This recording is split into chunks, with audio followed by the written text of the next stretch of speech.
This is part 2 of the waves.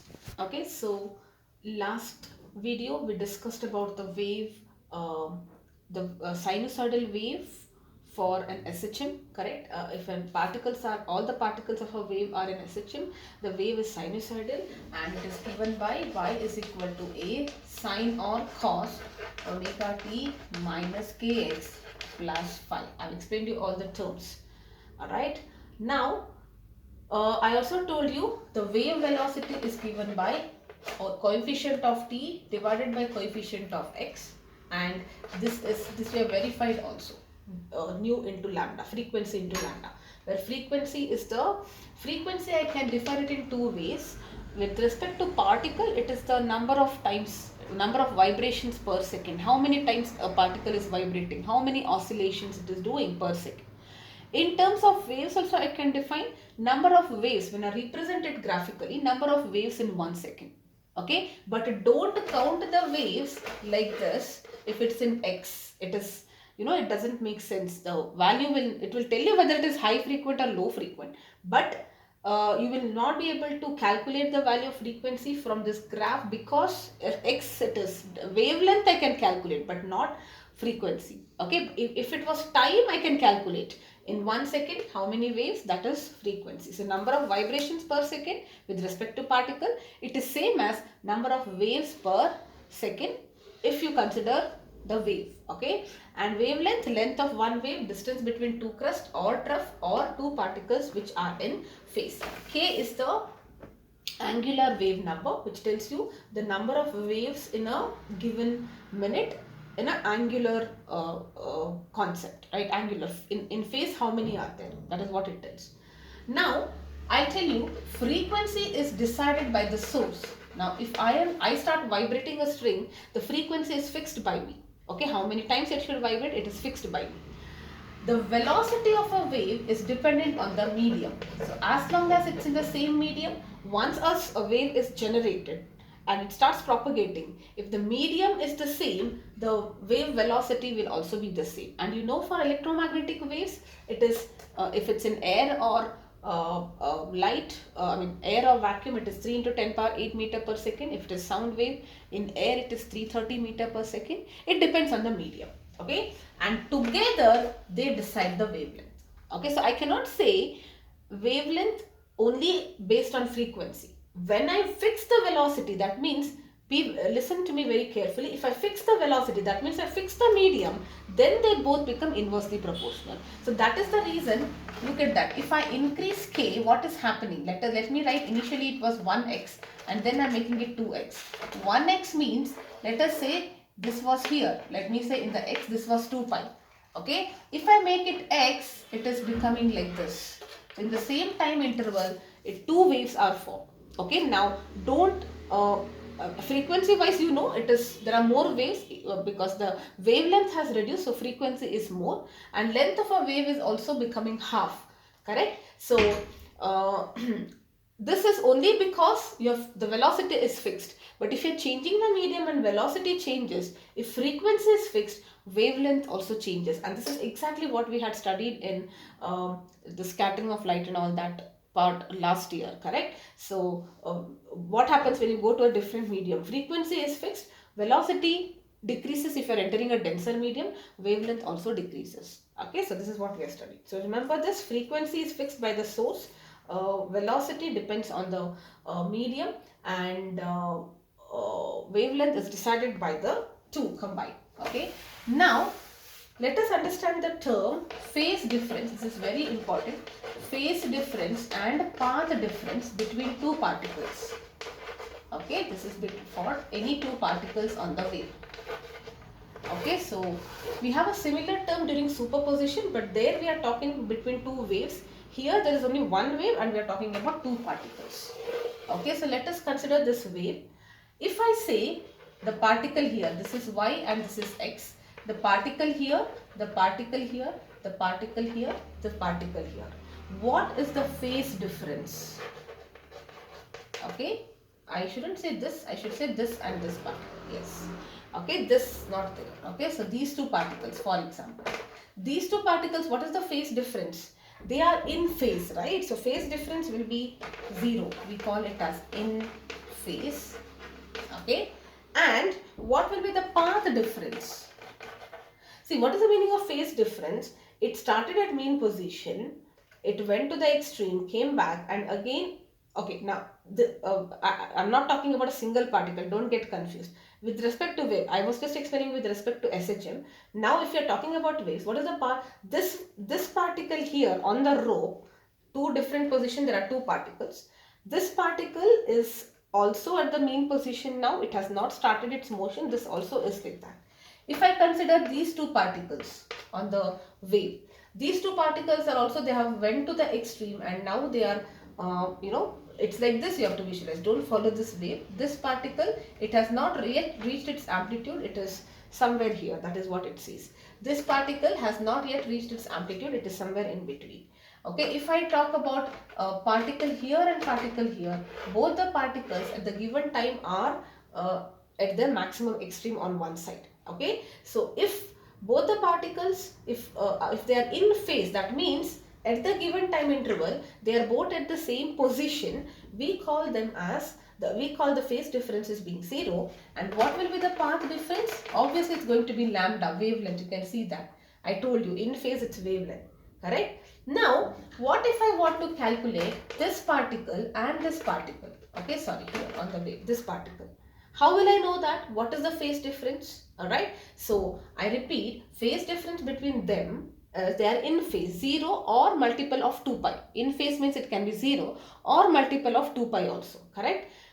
But here, when I say these two particles, how do I find it out? It is a little difficult. Now, in terms of path, you can probably, it will talk in terms of wavelength, or if you are using the software, you can actually calculate it. But if not, then how do you calculate it? Look at that. This is path difference. This is phase difference. Okay, this is very important. Phase difference. When path difference is lambda, phase difference is 2 pi. Okay, I write it as 2 pi. Okay, because it can be 0 or it completes 1, so it is 2 pi. I can say like that. Okay, when path difference is lambda, phase difference is 2 pi. When path, let us say path difference is x, delta x, what is the phase difference? That is delta pi. Okay, so now I get delta pi. What will be my delta pi? Delta pi will be delta x into 2 pi by lambda. Okay, so at any time if I know the phase difference, they may not be in phase. If they are in phase, we say it is 2 pi, or path difference is lambda. Okay, path difference is how much separated they are. Okay, and phase difference, how much separated they are in terms of angles. That's all. Okay, so yes, now this will be what? Delta pi will be delta x into 2 pi. So 2 pi by lambda into delta x. Sorry, yes. So delta pi represents the phase difference. If I know delta x, I can easily find out delta pi. If I know delta pi, you will be able to find out delta x. Okay, so phase difference is given as 2 pi by lambda into path difference. Okay, so this is about path difference. Okay, now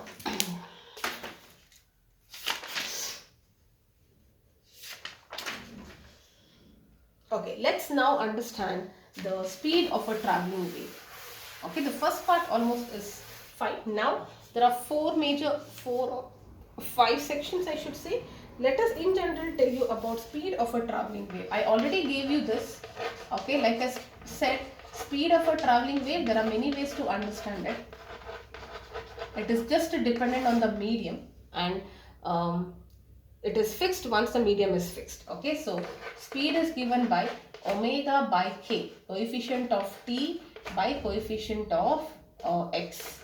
Okay, and this is also equal to f into lambda. Now this derivation, like I said, you can check, and if it is there, I will do it. Okay, so I'm talking about this derivation. It's not that it is very difficult. So in general, I just want you to remember the end result. This is the derivation. It's there in your base notes. I will send you the notes in some time. Okay, so speed of the traveling wave, this is all you need to know. Or is from the parameters, like I said, you know omega, you know k, you find f, lambda, and then multiply. Instead of that, it is very much simpler. Okay. Now, this is about a speed of a traveling wave. Now, let us also understand two speeds in case of a transverse wave and in case of a longitudinal wave. So what will be the speed in case of a transverse wave? Like for example, waves on a string. Okay. Now understand this. Okay. The velocity or the speed of the wave depends on what happens. Can I say it is directly proportional to tension? This is not time period, this is tension. Okay. Can I say it is directly proportional to tension? Because if I hold the string loosely and if I try to rotate, you can, if I try to create a disturbance, you can see that it is going slowly. But if I really tightly stretch it and if I create a disturbance, it will go faster. So it's greater the tension, because when I say tension, the molecules, the bonds are actually pulled, alright, and they can vibrate faster. So that's the reason velocity is faster. Also, it is inversely proportional to the mass. Why? Try to take a heavy rope and a light rope. Okay, and let us say the disturbance is same. Which case it's heavy rope, slowly it will move. Very light rope, the same disturbance, faster it moves. Inertia, because of inertia. So if I club these two, I get V is equal to tension by mass, but it is not linearly proportional. Okay, so it is proportional as a square root. Now why this square? This mass is actually not mass. This is, sorry, this should be, it is inversely proportional to mass, but when I write the expression, it is linear density, okay, which is mu. So it is T by mu. T is not time period, it is tension here. For a transverse wave, the velocity is given by T by mu under root, and mu here is linear density. And what is this linear density? Density is mass by volume. This is mass per unit length. Okay, this is linear density. So this also can be asked, and dimensionally they might ask you to verify this. Okay, so what do? Tension, what is the dimensional formula of tension? You can just write that. So I write it here, m L T power minus 2, because tension is like force, kg meter per second square. Okay, and this is mass per unit length. So mass per unit length, mass is m, so it is m here, and length is L power minus 1. Okay, so this is m L power minus 1, and if you do it, what am I going to get here? M gets cancelled, L power 2 T power minus 2. That's what I get. But velocity is, what is the unit of velocity? Meter per second, L T power minus 2. Alright, so that's the reason you have to take the square roots there. L T power minus 1, sorry, yes. L T power minus 1 is the dimension of velocity. That is the reason you have a root dimensionally explaining. But of course, there are some other ways, and there is a constant here. But yes, that is how it is. Okay, so speed of a transverse wave is square root of T by mu, where T is the tension of the medium where the wave is propagating or whether it's generated, and mu is the linear mass density, mass per unit volume, and it is very obvious. We also say in terms of two factors define the velocity. This tension is what we call as the elastic property, and mass is what we call as the inertial property. So velocity of a wave in any medium, in general, there are two factors which determine the velocity. Elastic velocity. In the case of a string or a rope, it is tension. For air and all that, it might be different. We'll come to that. Inertial property, that is, in this case, it is linear mass, linear density. Okay. Now, let us understand the speed of a longitudinal wave. Okay. Now, longitudinal transverse, everything I have done. Okay, so I would ask you to please go through the difference here. All of these differences will be handy for you during when you are for 1 markers and assertion and all that. Okay, I will explain this, but it's neatly tabulated here. Please go through. Okay, now before going to sound, I will just tell you the basics of sound. I would advise you to even read this. This is something that you know, so I will not write it. I'll just go through it. Sound is a form of energy, you know that. And sound wave is a longitudinal wave. The particles and the wave are propagating in the same direction. And sound can propagate through, it requires a medium. Okay, it is a mechanical wave. It's not an electromagnetic wave. And human ear is, it can propagate through solids, liquid and gas. And the maximum velocity is in solids. Okay, human here, the frequency which we can hear is 20 hertz to 20,000 hertz. Below that we call it as infrasonic. Above 20,000 hertz is ultrasonic. Okay, and yes, now let us, and these are the basics of sound. Okay, so you can again read through the notes here. Now let us understand the speed of a longitudinal wave. Okay, now that depends on the medium again. Now sound, like I said, it can travel through different things, right? It can travel through solids, liquids and gases, correct? Velocity, speed of a longitudinal wave. Okay, now if I talk about sound here especially, okay, many longitudinals, we are taking an example of sound here. In general, I can say velocity directly proportional to its elastic property. We have seen this in transverse wave also. Inversely proportional to its inertial property. This is what we know. Okay. And here, I know there is a root also because of the dimensions. What is the elastic property here? In general, it is modulus of elasticity. Okay, something that you have learnt in solids, you know, modulus of elasticity, ratio of stress versus strain. Okay, and inertial property in this case is nothing but mass density. We don't call it as linear density, just density or mass density. Okay, so in general I can say it is proportional to elasticity by density in general. Okay, now if the medium, like I said, sound can travel in solids, liquids and gases. If it is solids, what will this V be? This will be equal to Young's modulus by rho. Okay, where Young's modulus, if it is a solid and if it is linear, we call it as Young's modulus sound. Alright, so because it travels linearly anyway, that's why we are taking Young's modulus, excuse me, which is the ratio of linear stress to linear strain. Okay, you know this. Stress is force perpendicular area, force by perpendicular area divided by change in length by original length, that is strain, and that is how you get Young's modulus. This is the density. Okay, now if it's a liquid, what happens? Instead of Young's, if it's a liquid, it becomes the bulk modulus. Okay, delta P, bulk modulus, and divided by strain, bulk strain, which will be change in volume by original volume. So for liquids, we call it as, we use the bulk modulus here, and for gases, if you use, we use pressure here. Okay, but I will come to that later. Now, important thing is, you see that V and rho are inversely proportional. That means if the density is increasing, velocity should decrease. And density is majority in solids. Solids are more denser. But velocity is also highest in solids. So how do we explain that? That's because this factor also contributes. So if the density of the solids is high, its Young's modulus is also high. That's the reason velocity is high. So I write it, velocity in solids is greater than velocity in liquids, greater than velocity in gases, because the modulus of elasticity for solids, liquids and gases, it's in this order. It is highest for solids, okay for liquids, least for the gases. Okay, so just to remember this. Now for gases, okay, for gases, Newton gave a formula. Alright, he thought that this is called as Newton's formula for transmission in gas. He told that whenever there is a sound which is propagated in air, that is a gas, alright, so it is always under isothermal conditions. Means temperature is same. Okay, and for an isothermal, you know PV is constant. According to Boyle's law, at constant temperature, PV is constant.